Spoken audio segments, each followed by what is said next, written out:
and Jeff Nelson's kind enough to hop on board with us right now. Jeff, Zach Gelb here. Appreciate a few minutes. Thanks for the time, and how are you? No problem. Thanks for having me. Well, let's first start off with the bullpen, and we'll take it in order.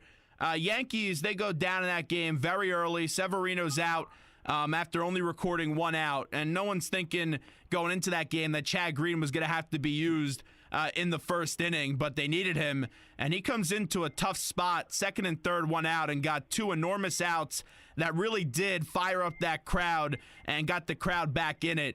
Take it from a reliever standpoint, where we know it's a postseason game, especially an elimination game. You could come in at any point. How did Chad do that last night? Because that was remarkable. Well, I think the Yankees knew. I mean, if you heard Girardi's press conference or post-game conference, that he knew that there was a scenario that Green was going to be the first guy used. He just didn't think it was going to be in the first inning. You know, I don't think anybody thought it was going to be in the first inning. Matter of fact, I don't think anybody thought that the two starters would get knocked out after two and pitch so poorly. You know, he came in at a crucial time in the game. In the first inning, yes, there was still plenty of game left, but they could have gone down 5-0 if he gives up a hit there. He got two key strikeouts in that top half of the first inning, keeping it at 3-0. And the Yankees have the best home record, or had the best home record in the American League. So all you had to do was throw up zero. So, you know, he did an outstanding job. He's got outstanding stuff. He did show a little wear and tear there in that, what was it, a third inning when he tried to get through that, and Robertson had to come out and bail him out. But, you know, the bullpen in general did an amazing job. A little shocking that Severino only lasted one out. It definitely is. When do you think the next time you'll see Severino in this postseason? I know the Yankees haven't announced their starters yet, but how quickly do you think they get Severino back out there? Well, you know, I think, you know, nothing against, I think Alfonso Marquez, the home plate umpire last night, he did a great job, and he was fair for both sides. He's not notoriously known as a pitcher's umpire. And if you watch, I mean, they have the little box, whatever kind of tracks it was, showing where the pitches were, and they were just, the majority of them for Santana and Severino were just off the plate. And for a young guy, when you're not getting a couple or 2 or 3 inches off the plate called for a strike, when you're hitting that spot, and both guys were hitting it consistently, it was just not called for a strike. It plays in your head, and it's a big mental part. Say, oh, no, I'm not getting that outside part of the plate. I'm not getting the inside part of the plate, or even the top of the strike zone called for a strike. What do I do? And I think you saw Severino, it really got to him, and I think even Santana even got to him as well. But as far as the Yankees rotation, I can see Gray going in game one. Sabathia, if you look at the road splits, the home and away, both with Sabathia and Tanaka, Sabathia is a run better on the road, so I think he goes in game two. And Tanaka is almost, well, he is over 3 runs better at home compared to almost a 6.45 or over a 6 ERA on the road. So I can see Severino either sliding in that 3 or 4 slot and when they come home to Yankee Stadium again. With how much they were used, and we now see in the postseason, you look at last year how much Andrew Miller was used, and going back to the Royals guys as well. Robertson goes 3 1/3. Canely last night 2 1/3. Chapman goes an inning and strikes out the side. How does this Yankees bullpen in terms of availability looks for the first game? Definitely need that starter to give you some help, but how does this bullpen look when they turn around quickly and get ready for game one? Well, you can see that Girardi wanted to stay away from Betances. He lost his confidence, and it's up to Betances to try to gain it back, and it's going to have to be in game one. You have a 5-game series. Even though it's a shorter series, obviously, than a 7-game, you still have to watch out for your bullpen. You cannot burn them out in that first game. I know all 3 of those guys are going to go to Girardi and say, hey, I'm okay. I can pitch an inning, whatever you need, because it is the postseason. But I don't know if these 3 guys in Green, Canely, and Robertson can throw in game one. Only because, hey, I need them. If I'm the manager, if I'm Joe Girardi, I know I want to go to them, but I'm going to need them going in game 2 and further. I cannot overuse these guys because my starters are not giving me length right now. I can't see either, any of the 3 pitching in game one. So the advantage is going to go to Cleveland, only because you just have to protect these guys. Old school, back in the day, managers didn't care. Pitching coaches didn't care, but now they do. And I just don't see either 3 or any of the 3 pitching in game one. Jeff Nelson with us right now on the Zach Gelb Show, Fox Sports 920 The Jersey. Hey, I love watching Didi Gregorius play. I'm always amazed by him. We know how tough of a spot that is, taking over for the player that he did in Derek Jeter. But last night, he gets that big 3-run blast, gets it all back in that first inning. Just how about how cool, calm, and collective Didi has been since taking over at short for the Yankees? Yeah, I'm a big fan as well. I really love watching this guy play. It is tough. I went through it with Tino Martinez when he took over for Don Mattingly. And, the fans gave it to him for the first month, and then they realized, hey, you know what, we got another superstar at first base. And the same with Didi. When you're taking over for a former future Hall of Famer, and Derek Jeter and what he's done in the Yankees, winning 5 World Series, you're going to have to try to win the faith of the fans, the Yankee fans, and he certainly did that. I love watching this kid at shortstop. He has tremendous range. Remember last year, a couple years ago, when Jeter retired and he first took over, everybody was questioning his defense or questioning his range. I think he's an outstanding shortstop, and offensively, he puts up great numbers. Look at him. He hit 4th last night in the Yankee lineup, and he came through. And let's get to Judge, because Judge went on that downswing for a little bit in July and August, and people were wondering what Judge would be the rest of the way, and then he just comes up with a big-time, a prodigious month in September. What changed with you, what you saw with Judge from July and August to September? Because the month he had in September was just unbelievable. Yeah, I think everybody else, you got to realize this kid is 24, 25 years old, and he's a rookie. He's allowed to go through slumps. Everybody that expected, this guy hit over 300. He won the home run derby. He's just, electric, taking the Yankees in the American League by surprise, all the home runs that he hit. And all of a sudden he starts out in July and August.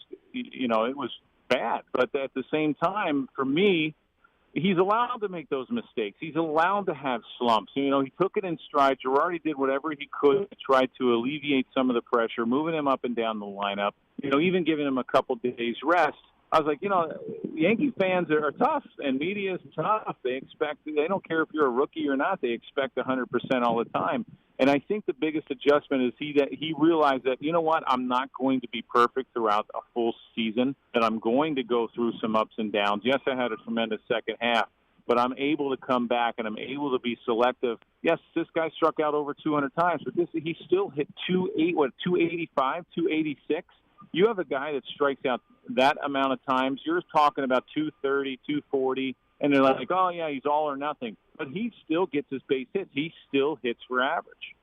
The thing that went viral last night, and it's just crazy how these things happen, but Robertson's reaction to Gary Sanchez getting hit in the junk. Do you have any good stories there of seeing being on the other side of it, a reliever, just seeing a catcher get hit in the you-know-what? Oh, my God. The surprising thing is that I'm surprised Robertson even saw where it was hit, because as a pitcher, you're throwing and you really don't pay attention unless it's hit back to you, and he knew where it was hit. And, I think every male throughout, whoever's watching on TV or at the stadium, felt the same pain that Sanchez did. It was incredible. I thought Robertson's reaction, at first I said, oh, my God, this must be some serious injury, because you saw Sanchez drop, and then you go, oh, that is a serious injury, but he's not going to miss any time. Oh, it was. You laugh about it now because or even after he started jumping up and down and trying to shake it off, but it was pretty funny because the instant replay in the slow mo. Yeah. You can't help it. You just feel it. Everybody feels it. Yep, definitely would not want to be on the side of that one. We're talking to Jeff Nelson right now on the Zach Gelb Show. So the series starts tomorrow.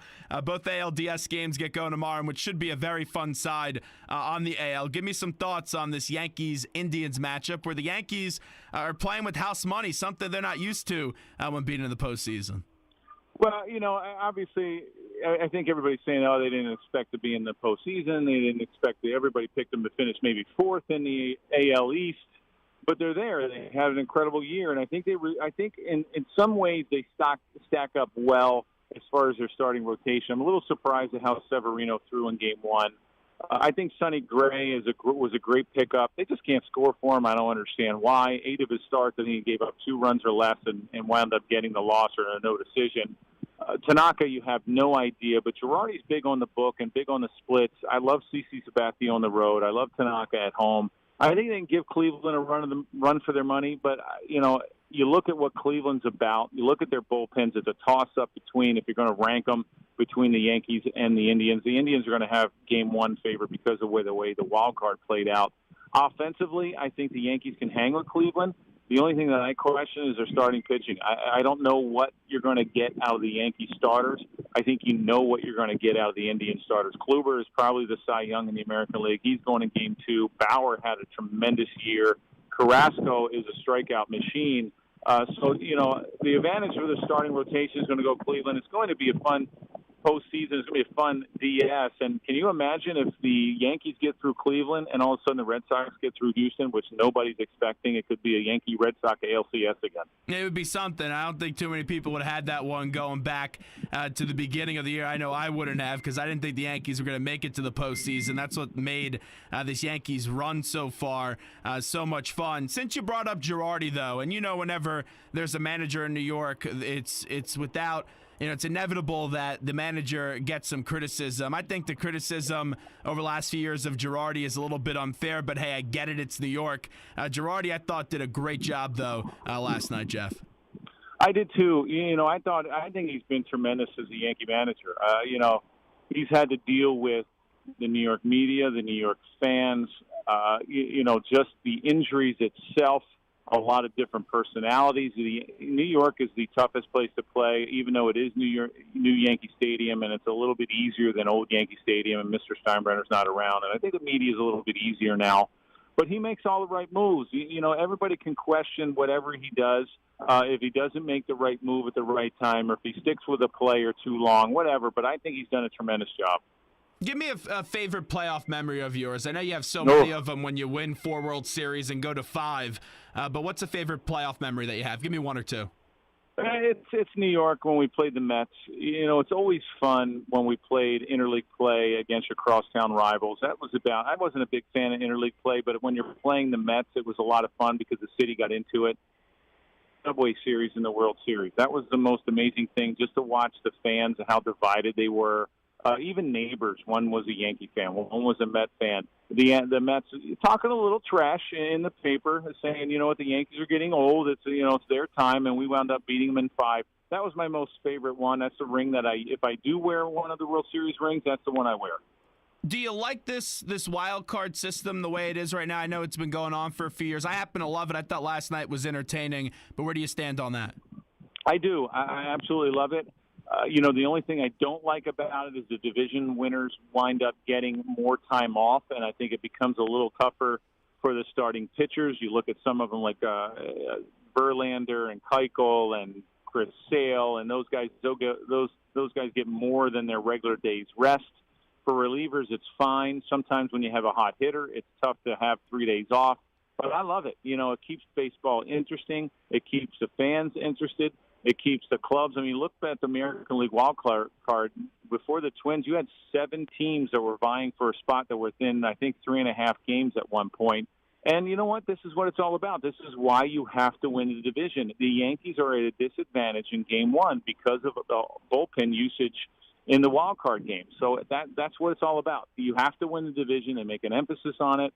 And the Yankees are going to be at a disadvantage. Not saying that they're going to lose Game 1, but the Cleveland Indians have the advantage because of the wild card game. With his struggles with Betances, how does he get going, and what does he need to do right to get that level of play that we've seen earlier in this year back up to where it should be? Go out and throw a scoreless inning and throw a scoreless, meaningful inning. Everybody knows what kind of stuff he has. He has nasty stuff. I think he would have had 44 walks in 59 innings. That's just way too much. It's he winds up using his breaking ball. I don't want to say too much, but he doesn't have control of it on occasion. And then all of a sudden he aims his fastball and winds up throwing a ball and getting behind hitters and walking guys and putting guys on base. And that's why Girardi wanted to stay away from him last night. You saw Canely go that extra inning, and immediately Chapman, it doesn't matter what the score is, he was going to come in the 9th inning. It's just getting that opportunity again. As a reliever, when you lose the manager's confidence, you want to go out there immediately and say, you know what, I'm going to regain it. And all it takes is one outing. Who do you like in the NL this year? Dodgers have been there before, best team in the NL right now on paper. Nationals have been there before. They have been able to punch through. Who's the team in the NL that you think will be representing in the World Series this year? Well, I like the Yankees if they can get past Cleveland. If they can't get past Cleveland, I'm going to say it's Cleveland against the Nationals. I think the Nationals are the best team in the National League. I think either one of these wild card teams, either Rockies or the Diamondbacks tonight, can beat the Dodgers. I just don't think the Dodgers are that good. When you go through that whole entire season, yes, you had the best record in the National League. Everybody's going to say, how can you say they're not good?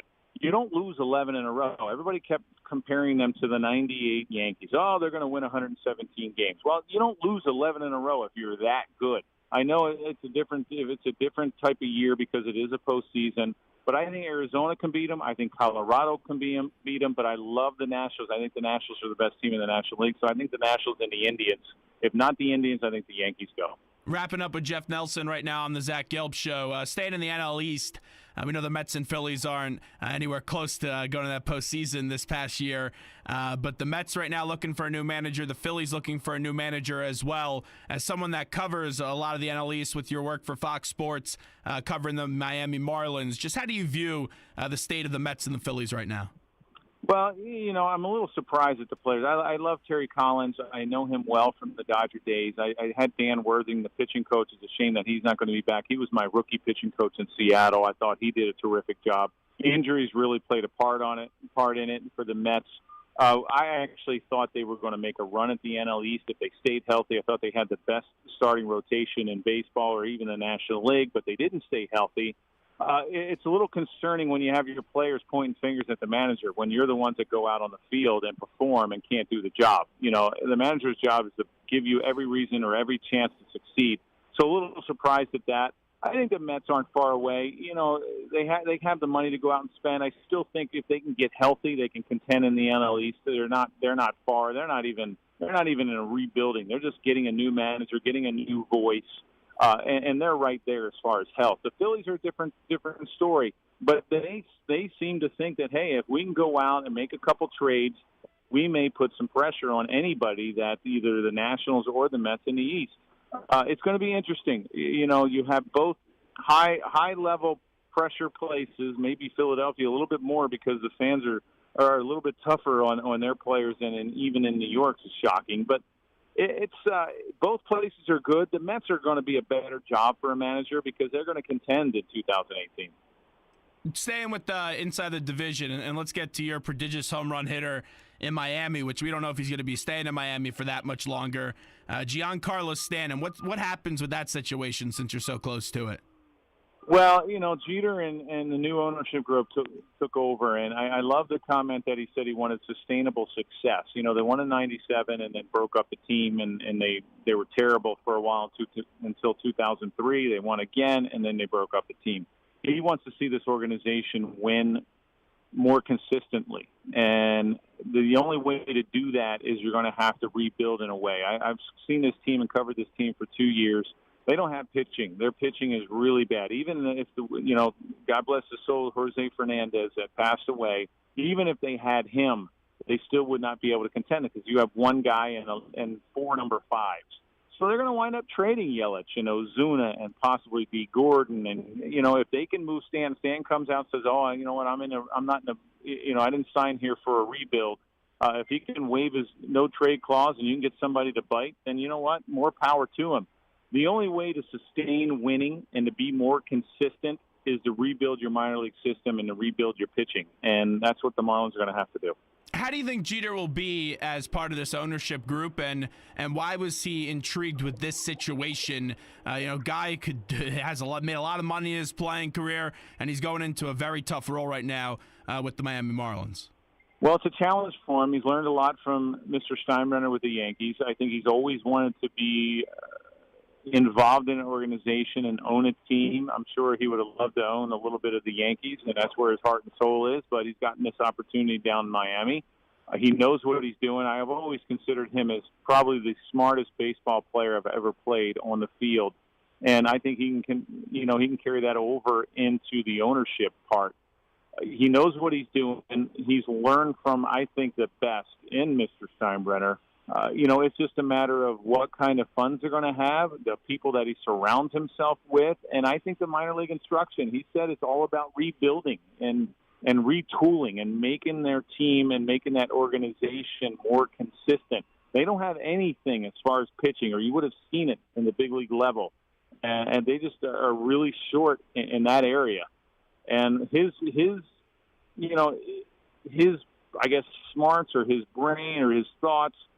He'll hire the right people to make that happen. Will he be hiring some of his former Yankee friends? Are there some Yankees interested in joining that I don't know. situation? I'm calling them. I'm on. I work for the TV side, but man, I'm all over them. So I got to figure out how to get to them and get more serious about this thing. And I would love to. I live in Jupiter, not too far away, 5 minutes from the spring training. So I would love to be a part of it. I've seen this team for 2 years and haven't seen them progress on the mound in 2 years.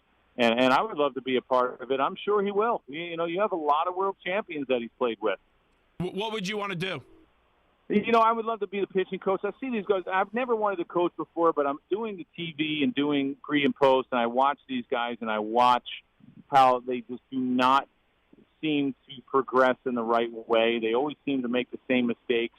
I played a long time, 15 years in the major leagues, 22 in the minors, and sometimes in some ways had to figure it out on your own.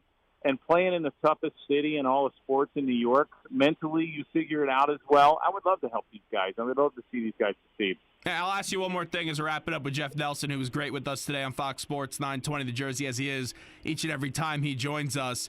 With Mattingly, what's the future of Mattingly down there in Miami? Oh, he's got a couple more years on his contract, so I can't see him leaving. Can you imagine Derek Jeter firing Don Mattingly right now? There's no way that's going to happen, but I like him as a manager. I just think that, obviously the manager is as good as their talent. How much does a manager really play a part in victories during a season? Maybe 5 times.